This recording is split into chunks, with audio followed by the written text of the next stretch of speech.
Hello and welcome back to another video. I'm Zelp, and today we are going to talk about the rest of the DOT except for heat, because that one has something to do with armor and I didn't want to include in because I'm still not too sure how I want to do with the armor reduction thing. Should I try and make it into a multiplier, and if I do, how am I going to go about it? So corrosive and heat is going to be the last thing.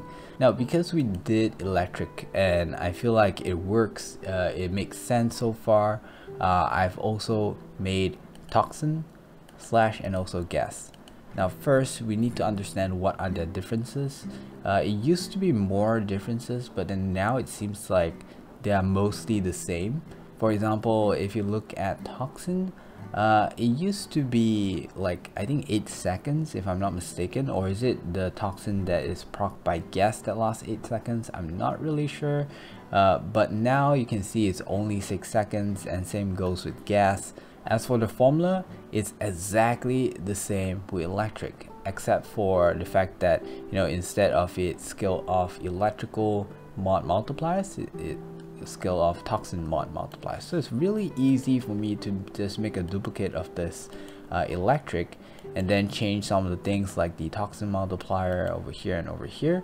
Oh yeah, one thing that I've also added, which I mentioned in the last video, is that you do not see the multi-shot multiplier over here anymore. Multi-shot has been brought over this side, and what this multi-shot pretty much does is that it increases the attack speed to get a overall higher status per second, and having more status per second means that you get to proc more and therefore increases your toxin or electrical multiplier.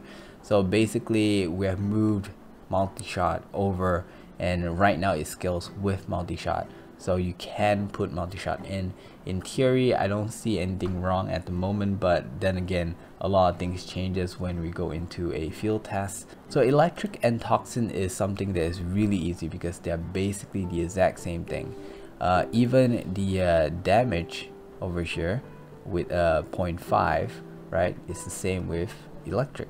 Now when it comes to slash, the amount that it takes from your base damage and then multiplied by the faction is different, and it doesn't give you an added bonus based off your slash damage that you increase.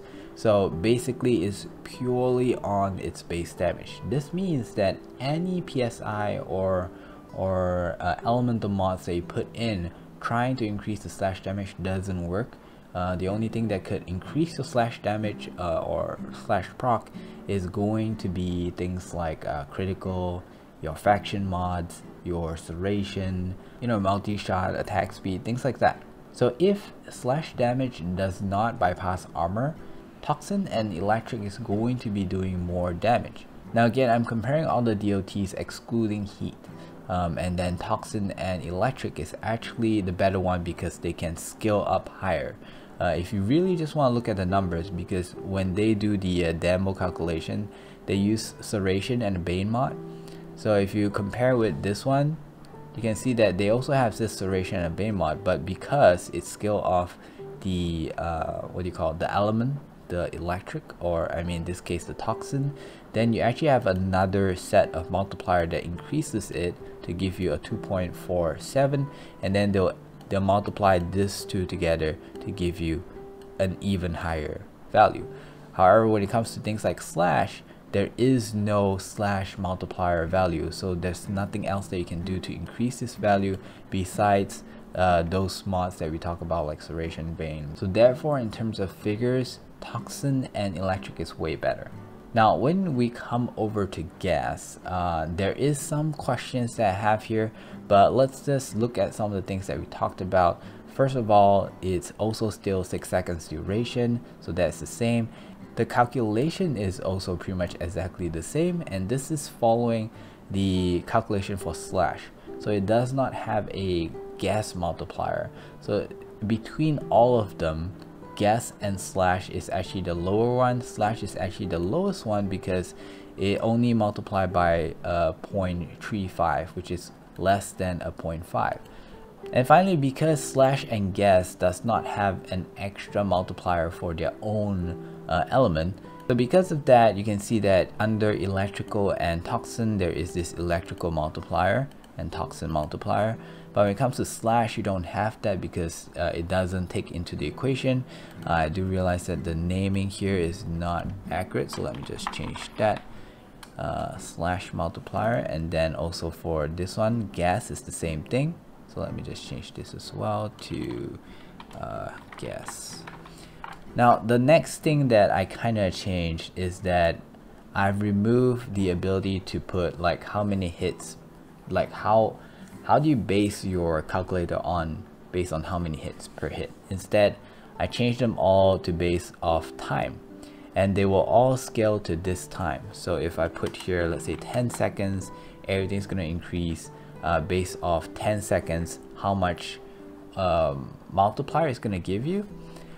So that is also something that I've changed. I feel like this is to make things a lot easier. Otherwise, you can actually put different time in different sections, and I feel like as mentioned before in my previous video, calculating or comparing versus time is way better than versus hits. It looks like it works, so what's left is really a field task, I guess, to compare between all these things. But there is a problem.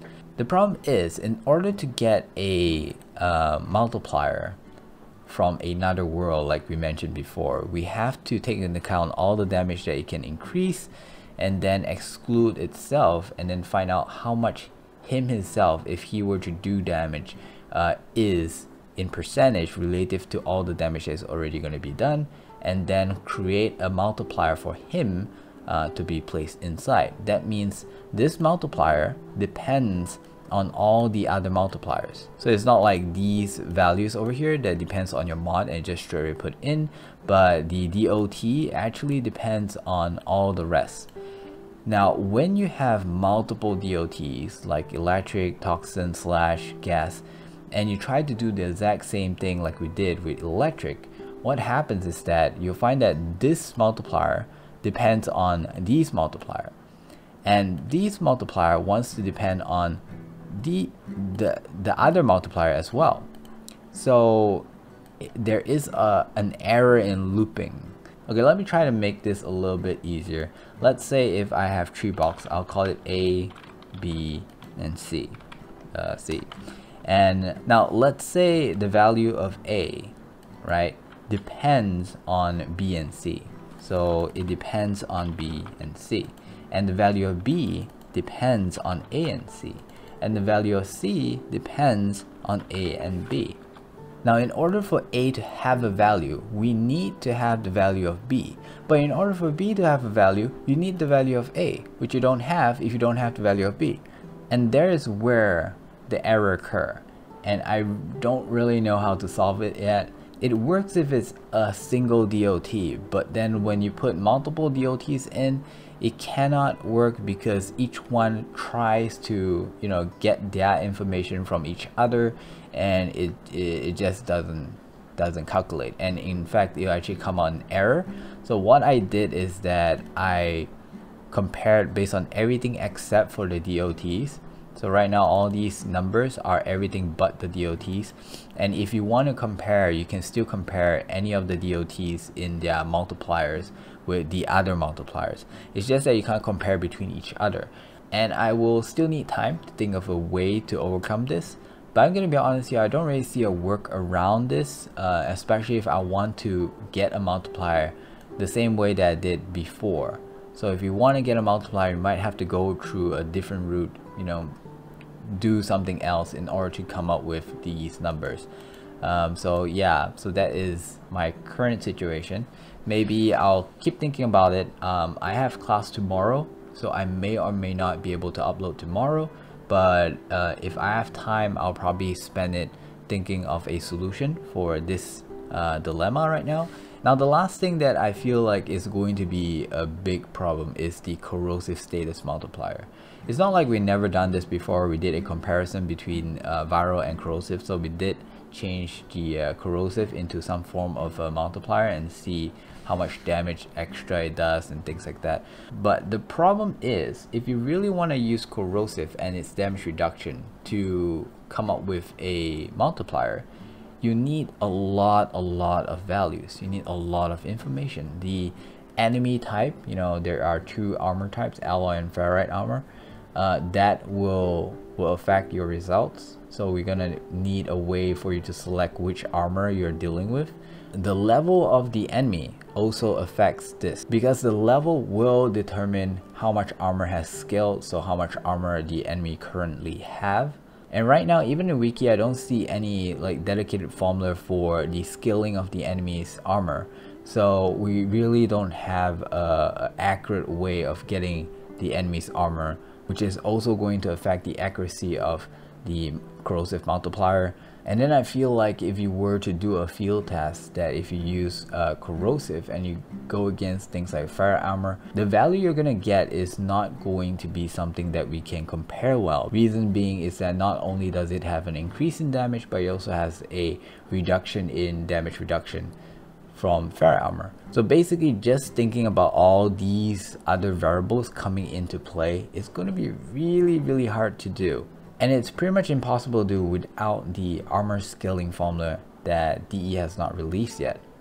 Okay, thank you very much for watching. If you guys have an idea how I can solve this mystery, instant giveaway, let me know down in the comments, and also the Discord if you want to. Okay, with that said, I'll see you guys next time. Stay clean, stay healthy. Bye bye.